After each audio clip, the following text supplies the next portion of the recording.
जमात इस्लामी का वफ्द सुई gas head office पहुंच गया। अमीर जमात इस्लामी कराची मनम जफर खान की managing director Saeed Rizvi, centre jail general manager Fasihuddin Fawad, DG billing Kamran Sheikh, DGM Adnan Rahman से मुलाकात।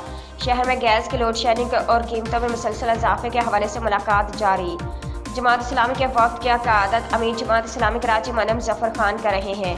वफ्द में deputy parliamentary leader city council Qazi Sadruddin, नायब सदर public aid committee Karachi Imran Shahid, general secretary public aid committee Karachi Najeeb Ayubi शरीक हैं। अंदर आपका कहना है कि हम इसको इंस्टॉलमेंट के अंदर, ये 2085 रुपये हम इंस्टॉलमेंट के अंदर जो है वो लोगों से मिला करेंगे, डिटेक्ट करेंगे, और ये 12 महीने के अंदर जो है वो ये 2085 रुपये हमें जो है वो डिटेक्ट करेंगे।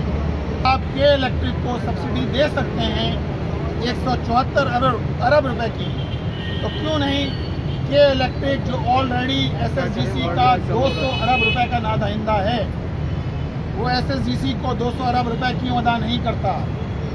क्यों आप के इलेक्ट्रिक जो एक निजी इदारा है उसको तो आप नवाज रहे हैं, लेकिन एसएसजीसी को जो सार्फिन को, जो कंज्यूमर्स को अब भारी भारी बिल दे रहे हैं, जहां बिल पहले 500 और 600 रुपये आते थे, अब वो 4000 रुपये और 5000 रुपये आ रहे हैं।